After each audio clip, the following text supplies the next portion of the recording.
Really everybody is focused on, whether it's politically or economically, and that is the Iran nuclear deal. It is not about only nuclear weapons. It's very much about money, and we'll take a look at the potential economic impact of that decision. The most direct effect will be on the companies that do business with Iran in areas that will now be targeted by new sanctions being put into force. And those include some American businesses like Boeing, but far more European companies that now might have to make some big political choices to actually keep doing business. Joining us on that from Washington, Steve Bell, Senior Advisor at the Bipartisan Policy Center, and with us right here in the studio are Asher Westropp-Evans. Asher, first, what companies are sort of in the line of fire now having to make that decision?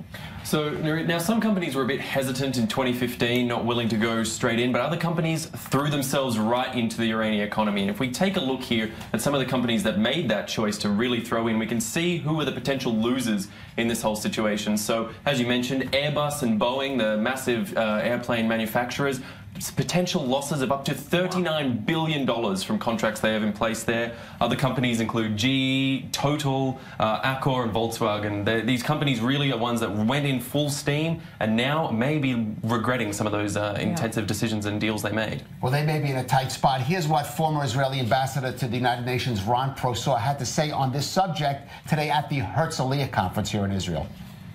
I'll tell you what Donald Trump did. Donald Trump actually shifted the center of power from European governments to European companies.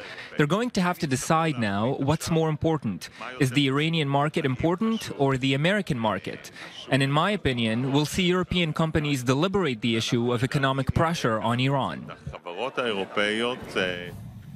Steve, is the Trump administration really going to go after those European companies? At the same time, their own government seem to be saying, keep doing business with Iran? Well, I think so. I think the fact you have here is they would not like to lose money. They are in a position, as you pointed out, especially with GE and Airbus and Boeing and Total, they are in a situation where if they go against the sanctions, they very well could lose money, and a substantial amount of it. So I think, although their governments will say, come on and kind of hang in there, when reality hits, I think they're going to go with the United States sanctions. Do you agree? Now, I should add, we don't know what those sanctions may be. Right. So with that in the air, do you agree with what we just heard from Ron Prosor, that maybe the power, a lot of decision-making power, is going to move to some of these major corporations rather than the governments? Oh, I absolutely agree with that. I think when you take a look at the self-interest of these multinationals, you're talking about huge companies now. Volkswagen, GE is not quite as big, but you're talking about Boeing. You're talking about Airbus. You're talking about very substantial companies, lots of employees, lots of money at stake. Now, what will their governments do to them if they don't, shall we say, go along with staying in Iran? Will their governments punish them? I doubt that very much because of the political impact of such punishment.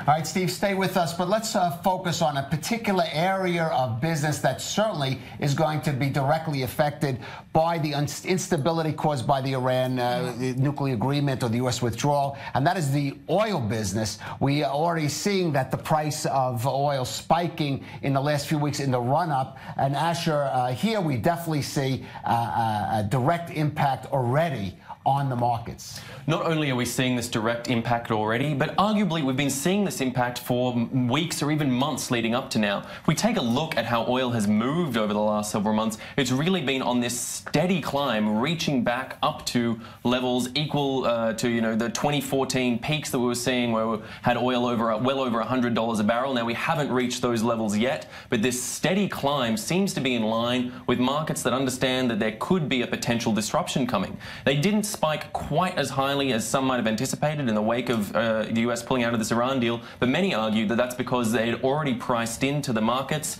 the fact that these sanctions were going to come into play. Steve, if we look at the bigger picture beyond those companies we were talking about at the oil markets, for example, what kind of impact, even though I'm sure it's hard to guess at this very precarious time, will that departure from the nuclear deal have on the greater market, specifically oil? Well, you know, I'm lucky because I spent a lot of time in West Texas and New Mexico where the Permian Basin is. And I can tell you the Permian Basin is going to be able to produce a lot more oil than it does right now. We have other shale oil formations. The United States over time, frankly, would be able to probably compensate for most of that lost oil. I think one of the reasons the oil market hasn't been so volatile and hasn't risen as much as we thought is that people understand the economics of shale oil in the United States. And I think that's had a very big impact. And number two, we have to remember that OPEC really would like to have, or let's be honest, Saudi Arabia really would like to have oil prices higher. So there are contending pressures here. We're going to make up for the shortfall from Venezuela. We're going to make up for the shortfall from other countries.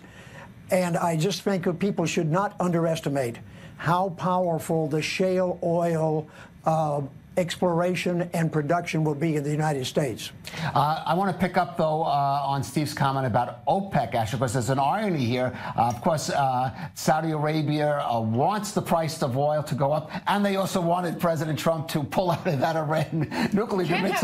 So a couple, well, they had their political and their economic interests seem to align. There they did align, but not necessarily aligning with all of OPEC's interests. Now, it's an interesting point that Steve makes, that OPEC, and he says Saudi Arabia really wants the price to go up, but let's not forget that Iran is also in OPEC and have made public cries for the price to be staying around the $60, $65 mark. They think that this current inflection, this current increase is a sort of greed and instability that's likely to cause bigger problems later down the track, and they're seeking lower prices for their oil. Now that the US has withdrawn from the deal and these sanctions might come into play, it'll be interesting to see how the Iranians play this out. But then you've also got other countries pulling downward trends on the OPEC output, such as Venezuela, who's not even getting close to reaching their OPEC limits. In fact, one of the concerns that Iran has had is relating to something Steve said, that will, if the price of Brent crude, which is oil outside the United States, goes up, that's going to really give motivation for more production